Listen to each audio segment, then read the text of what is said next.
আসসালামু আলাইকুম রহমতুল্লাহি ওয়া বারাকাতুহু। সম্মানিত দর্শক, আপনারা সবাই জানেন যে হবিগঞ্জে কি হয়েছে। সেখানে জুলাই পদযাত্রা উপলক্ষে এনসিপির যারা নেতৃবৃন্দ রয়েছেন তাদের মধ্যে ২ জন সার্জিস এবং নাসিরুদ্দিন পাটোয়ারি, ওনারা সেখানে জনসভা করেছেন এবং তাদের যে স্বাভাবিক কথাবার্তাগুলো রয়েছে সেই কথাবার্তাগুলোই তারা সেখানে বলেছেন, নতুন কিছু নয়। তারা যে কথাগুলো বলেন বিএনপির বিরুদ্ধে, তারেক রহমান সাহেবের বিরুদ্ধে, তাদের কতগুলো ক্ষোভ রয়েছে, কষ্ট রয়েছে, যন্ত্রণা রয়েছে। সেই যন্ত্রণাগুলো তারা বলেন এবং আমি ব্যক্তিগতভাবে মনে করি যে তারা আমাদের জন্য যা কিছু করেছেন ২০২৪ সনের জুলাই-আগস্টে, তার প্রেক্ষিতে তাদের জবান থেকে যদি এরকম কিছু বক্তব্য আসে, হয়তো আপনার কাছে শালীন মনে হবে না। আপনার কাছে মনে হচ্ছে যে এটার কাঙ্ক্ষিত মান নেই। কিন্তু বুঝতে হবে যে এই কথাগুলো কেন তারা বলছেন। মূল ব্যাপারটা হলো যে আমাদের দেশে গত ১৭ বছর ধরে আওয়ামী লীগের যে শাসনামল, সেই শাসনামলের বিরুদ্ধে কার্যত আমরা কোনো শক্তিমত্তা প্রদর্শন করতে পারিনি রাজনৈতিক দলগুলো। ভারতে এই মুহূর্তে যেমন পুরো মোদী সরকারকে উল্টে দিয়েছে ককরোচ বাহিনী। সেখানে কংগ্রেস, তৃণমূল কংগ্রেস, অন্যান্য রাজনৈতিক দল, আম আদমি পার্টি, এখন আসলে ভারতে একমাত্র সর্বভারতীয় যে রাজনৈতিক দল সেটি কেবলমাত্র ধরুন বিজেপি। অন্যান্য যে সকল দল মানে সবই আঞ্চলিক। এমনকি এখন যে কংগ্রেসের মতো দলও কিন্তু এখানে আঞ্চলিক দলে পরিণত হয়ে গেছে। এর ফলে নরেন্দ্র মোদীর যে অপ্রতিরোধ্য ক্ষমতা, তার বিরুদ্ধে দাঁড়ানোর কোনো ক্ষমতা অন্যান্য রাজনৈতিক দলগুলো নেই। সেখানে ককরোচ তেলাপোকা পার্টি, তারা পুরো দেশটাকে উল্টে দিল এবং একজন মন্ত্রীকে, শিক্ষামন্ত্রীকে পদত্যাগে তারা বাধ্য করলো। ঠিক অনুরূপভাবে এই বাংলাদেশে শেখ হাসিনাকে এই বৈষম্য বিরোধী আন্দোলনের যারা নেতৃবৃন্দ রয়েছেন, তারাই কিন্তু একেবারে ত্রাহি অবস্থা তৈরি করে দিয়েছিল। তার সঙ্গে সাধারণ জনগণ, রাজনৈতিক দলগুলো অংশগ্রহণ করেছে, একটা পূর্ণতা পেয়েছে। কিন্তু কর্তৃত্ব এই বৈষম্য বিরোধী আন্দোলনের নেতাদের। তো কাজেই তাদের সেই আন্দোলনের মাসটিকে তারা উদযাপন করবে। এজন্য আমাদের আসলে একটা ওয়াক ওভার তাদেরকে দেওয়া উচিত। একটা সার্টেন মানে লিমিট পর্যন্ত। তো সেটি ২০২৪ সনে তারা বেশ সুন্দরভাবে করেছেন। ২০২৫ সনে তারা সব জায়গাতেই করার চেষ্টা করেছেন। কিন্তু দেখা গেল যে ২০২৫ সনে গোপালগঞ্জে গিয়ে তারা মারাত্মকভাবে লাঞ্ছিত, অপমানিত হয়েছেন এবং এর জন্য বহু মানুষের প্রাণ ঝরেছে। এবং ওই সময় যদি সেনাবাহিনী সেখানে তাদেরকে উদ্ধার না করতেন, সেখানে অ্যাপাচি না পাঠাতেন, তাহলে হয়তো সেই দিন বৈষম্য বিরোধী যারা নেতা রয়েছেন তারা প্রাণে বাঁচতেন না। তো চিন্তা করুন, গোপালগঞ্জ, তো গোপাল তার সাথে সাথে আবার গঞ্জও আছে। এবছরও ঠিক অনেক জায়গাতে তারা গিয়েছেন, কিন্তু হবির সাথে যে গঞ্জ আছে, হবিগঞ্জ, এই হবিগঞ্জে গিয়ে তারা বিপদে পড়েছেন। এখন এই যে এনসিপির যারা নেতৃবৃন্দ রয়েছেন, সেই নেতৃবৃন্দের সঙ্গে আমার কাছে মনে হচ্ছে গঞ্জ শব্দটি তাদের সাথে কুফা। আগামীতে তারা যে কোনো গঞ্জে যাবেন, ১০০ বার তাদেরকে দোয়া দরুদ পড়ে, তারপরে তাবিজ কবাজ করে, বান মেরে, নিজেদের শরীর বন্ধন তৈরি করে তাদেরকে এই গঞ্জে যেতে হবে। যেমন নারায়ণগঞ্জ, শায়েস্তাগঞ্জ, এরকম যে সকল গঞ্জ রয়েছে, গোপালগঞ্জ তো আছেই।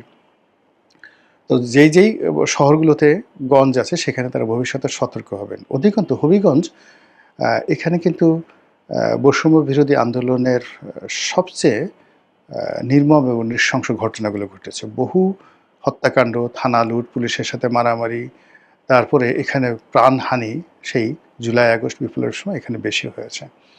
তো কাজেই এখানে যেখানে ধরুন হতাহত বেশি হয়, সেখানে বহু পক্ষ, শত্রু এবং মিত্র সেখানে দাঁড়িয়ে থাকে। ফলে ওখানে আওয়ামী লীগের লোকজন ফাঁদ পেতে আছে, বিএনপির লোকজন ফাঁদ পেতে আছে, বৈষম্য বিরোধী যারা লোকজন ওখানে এই গত ২ বছর সেখানে তারা দাপট দেখিয়েছে। তো কাজেই এরকম একটা জায়গাতে তাদেরকে যে প্রস্তুতি নিয়ে যাওয়া উচিত ছিল, সেই প্রস্তুতি নিয়ে তারা যাননি। অধিকাংশ সেখানে গিয়ে তারা নরমাল ওয়েতে যে কথাবার্তাগুলো বলেছেন, আর তার প্রেক্ষিতে অনুষ্ঠান শেষে মারামারি হয়েছে, কাটাকাটি হয়েছে। প্রথম দিকে অনেকে বলার চেষ্টা করেছেন যে এটা এনসিপির অভ্যন্তরীণ মারামারি। কেউ হয়তো এটাকে অনেকে নাটক বলার চেষ্টা করেছেন, এর কারণ হলো ছাত্রদল লেখা যে জার্সি, এই জার্সি পরে অনেকে এখানে মারামারি করেছে। তাহলে ছাত্রদলের যে জার্সি পরে মারামারি করতে যাওয়া এটা একটা নির্বুদ্ধিতা, মানে এরকম একটা অল্প বুদ্ধির মানুষ বাংলাদেশের কোনো জায়গাতে নেই। তাহলে এই জার্সি যারা পরলো তারা কারা, এটা ভাবতে হবে। প্ল্যান করতে মারামারি করা যায় না। এবং যদি ছাত্রদল জার্সি পরে তারপরে সে ডিক্লেয়ার দিয়ে তাদেরকে মারার জন্য প্রি প্ল্যান্ড ওয়েতে এখানে এই কাজগুলো করে থাকে, আমি মনে করি সরকারের এই বিষয়টি তদন্ত করা উচিত, দায়ী ব্যক্তিদের শাস্তি দেওয়া উচিত। এবং এই ধরনের জার্সি পরে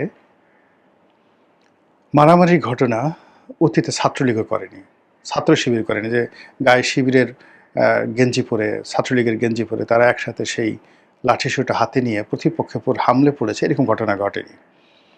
তো এখানে যদি তারা জার্সি পরে গিয়ে থাকে সেটা সরকারকে কগনিজেন্সে নিতে হবে। আবার যদি শিবিরের লোক, এনসিপির লোক, ইভেন ছাত্রদলের লোক মূলত সরকারকে বিব্রত করার জন্য ছাত্রদলের জার্সি পরে এই ধরনের ঘটনা ঘটিয়ে থাকে, সেটাও কগনিজেন্সে নিতে হবে। It's a huge crisis, political crisis. দ্বিতীয়ত হলো যে এখানে যে অ্যাঙ্গেলে মারামারি হয়েছে, এখন আন্দোলনের একেবারে প্রথম সারির যদি আপনি ৫-৬ জন লোক ধরেন, তো সেখানে হাসনাত, সার্জিস, তারপরে নাহিদ, আসিফ মাহমুদ সজীব, এই ৪টি নাম আসে। পরবর্তীতে আবার যে নামগুলো সামনে চলে আসছে, আন্দোলনের সময় আমরা তাদেরকে ওইভাবে নেতা হিসেবে সামনে দেখিনি, এখন দেখা পড়ে পিছনে ছিল, যেমন নাসিরুদ্দিন পাটোয়ারি, মাহফুজ, এই নামগুলো আমরা এখন দেখছি খুব আলোচিত হচ্ছে, বাট এগুলো আসলে সেই 2024 জুলাই আগস্টের পেছনের সারিতে ছিল।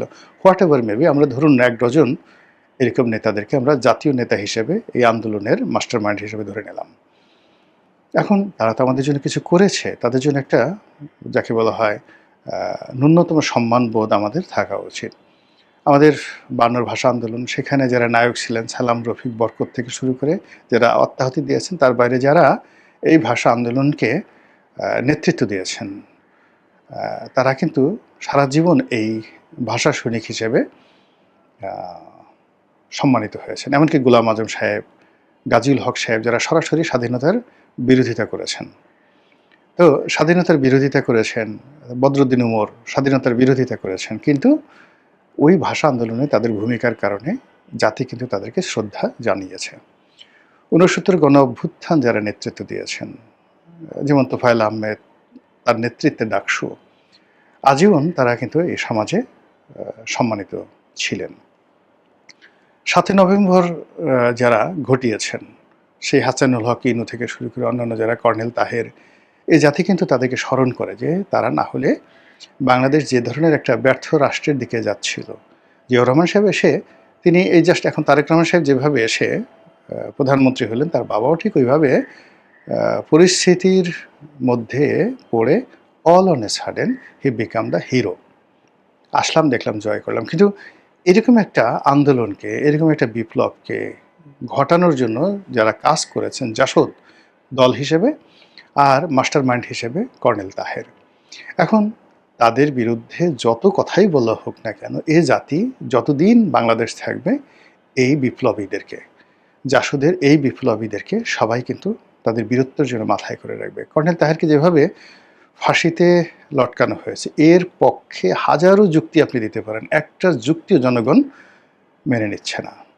তারা সবাই বলছে এই লোকটির প্রতি অন্যায় করা হয়েছে, জুলুম করা হয়েছে, এটা হলো বাস্তবতা। একইভাবে মেজর জলিল, মেজর জিয়াউদ্দিন, যারা বীর মুক্তিযোদ্ধা, কিন্তু ভারতীয় আধিপত্যবাদের বিরুদ্ধে স্বাধীনতার পরে প্রথম যারা, যাকে বলা হয়, গর্জে উঠেছিলেন যে আমাদের অস্ত্র, আমাদের শস্ত্র, আমাদের কোনো কিছু ভারতীয়রা নিয়ে যেতে পারবে না। ফলে কি হলো, এ জাতি একজন মেজর জলিল, সুন্দরবন একজন মেজর জিয়াউদ্দিন, তাদের কিন্তু অত্যন্ত সম্মান এবং মর্যাদার সঙ্গে দেখে। পরবর্তীতে ৯০-এর গণ অভ্যুত্থান যারা ঘটিয়েছেন, সেই আমানুল্লাহ আমান, খায়রুল কবির খোকন, সুলতান মোহাম্মদ মনসুর, হাবিবুর রহমান হাবিব, পুরো মানে সম্মিলিত যে ছাত্রদের যে নেতৃত্ব, বিএনপি, আওয়ামী লীগ, জাতীয় পার্টি, মানে জাতীয় পার্টি না, জাসদ, মানে অন্তত ১ ডজন ৯০-এর গণ অভ্যুত্থানের নেতা, তাদেরকে কিন্তু আমরা সম্মান করি। টিল নাও আমরা তাদেরকে সম্মান করি। স্বৈরাচার বিরোধী আন্দোলনে যে সকল অকুতোভয় সৈনিক যারা আত্মাহুতি দিয়েছেন, সেই সেলিম, দেলোয়ার, দীপালি সাহা, আমরা তাদেরকে স্মরণ করি। পুরো এরশাদের জামানাতে ঢাকা বিশ্ববিদ্যালয়ে যারা রাজনীতি করেছে, সেটা যে কোনো দলেরই হোক না কেন, আমরা এখনও তাদেরকে হৃদয়ে ধারণ করি। তো সেক্ষেত্রে ২৪-এর যারা গণ অভ্যুত্থান যারা করেছেন, তাদেরকে আমাদেরকে হৃদয়ে ধারণ করতে হবে।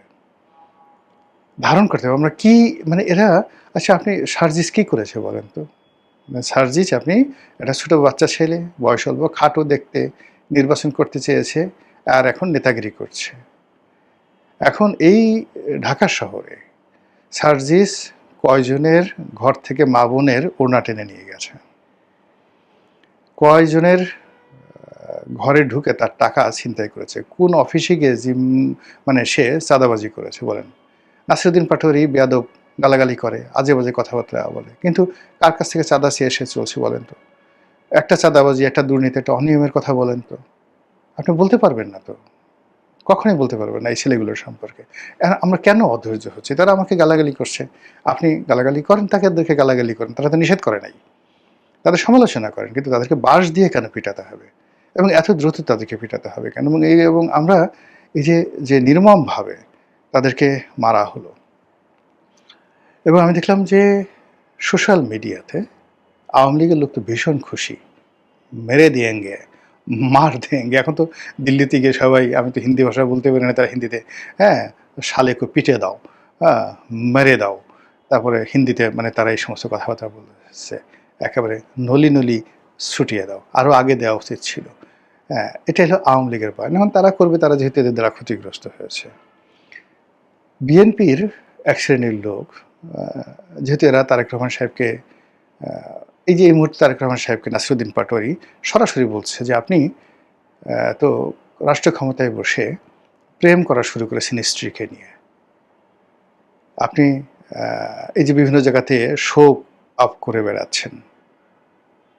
এই কথা বলা কিন্তু এত সোজা না, এটা বিপ্লবীদের পক্ষে সম্ভব। আপনি মানে এটার অ্যাগেনস্টে যদি তারেক রহমান সাহেব নিজে বলতেন, তার লোকজন বলতেন যে না, এটার পক্ষে যুক্তি আছে, সেটা অনেক ডিসেন্ট হয়ে হতো। কিন্তু কথা না বলে এখন তার টেংরি ভাঙতে হবে, তাকে বাঁশ দিয়ে পিটাতে হবে। আই ডু নট সাপোর্ট ইট। আবার তিনি সালাউদ্দিন সাহেব সম্পর্কে অভিযোগ করছেন যে উনি তো এসালামের লোক, এসালাম ওনাকে চালাচ্ছে, উনি দেশ চালাচ্ছেন, পুরো দেশই তো এসালাম চালাচ্ছে। এসালামের রাষ্ট্রপতি, এসালামের শেখ হাসিনা, এসালামের শেখ রেহানা, এসালামই তো এখন সারা বাংলাদেশ চালাচ্ছে। আচ্ছা, আপনি এই কথার উত্তর দেন না।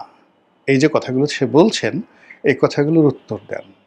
তারা যে সকল দুর্নীতির অভিযোগ চলছে, চাঁদাবাজির কথা বলছে, এগুলোর ব্যাপারে, এগুলোর তো প্রত্যেকটা কথারই উত্তর আছে, অনেক সুন্দর সুন্দর উত্তর আছে, কিন্তু তাদেরকে ব্যক্তিগতভাবে, মানে তারা তো সালাউদ্দিন সাহেব, তারেক রহমান সাহেব, অন্য যে কোনো ব্যক্তির সঙ্গে এদের কারোর তো ব্যক্তিগত দ্বন্দ্ব সংঘাত নেই।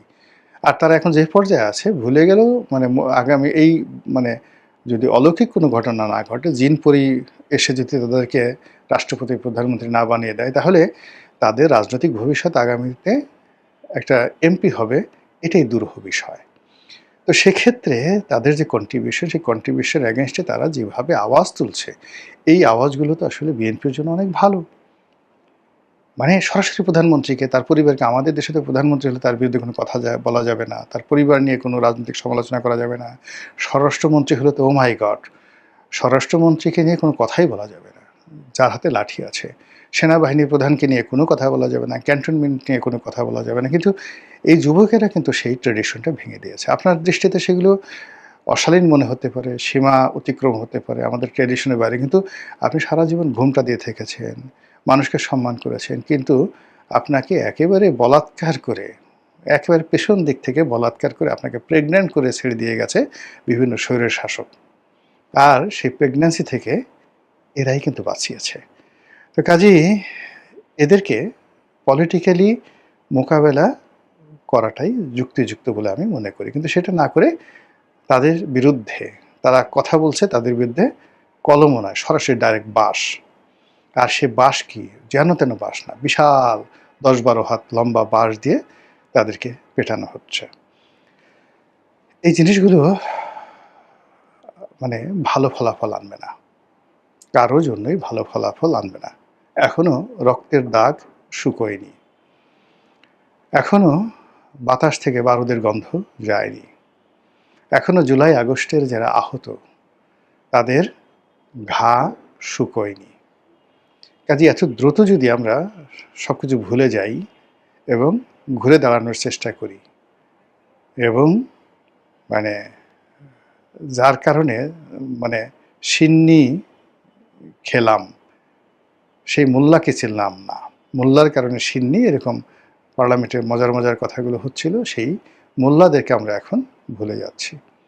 তো কাজেই আমি মনে করি যে এই জুলাইকে কেন্দ্র করে হবিগঞ্জে যে ঘটনাগুলো ঘটেছে, সেই বিষয়গুলোর একটা রাজনৈতিক সমাধান দরকার। যেমন এই বছর তারা গোপালগঞ্জে যায়নি, গোপালগঞ্জে যায়নি, এটা একটা ভালো সিদ্ধান্ত, গোপালগঞ্জে যায়নি। কিন্তু এই যে তারা যে হবিগঞ্জে গেলেন এবং হবিগঞ্জে যে ঘটনাগুলো ঘটলো, এই ঘটনায় এনসিপির যারা নেতৃবৃন্দ, তাদের মুরব্বী আছে, জামাত, তাদের বোঝা উচিত, বলা উচিত আসলে এই ঘটনাটা কেন ঘটলো, দ্বিতীয়বার যেন এই ঘটনা জামাত এনসিপির পক্ষ থেকে না ঘটে। আবার সরকারের পক্ষ থেকেও এখানে সহনশীলতা দেখানো এবং এই ঘটনার একটা নিরপেক্ষ তদন্ত করে যারা দায়ী ব্যক্তি তাদেরকে বিচার করার মধ্যেই কিন্তু সরকারের অস্তিত্ব, সরকারের দীর্ঘস্থায়িত্ব এবং সরকারের ভবিষ্যৎ নির্ভর করবে। মহান আল্লাহ আমাদের সবাইকে হেদায়েত দান করুন এবং হেফাজত করুন। আসসালামু আলাইকুম ওয়া রাহমাতুল্লাহি ওয়া বারাকাতুহু।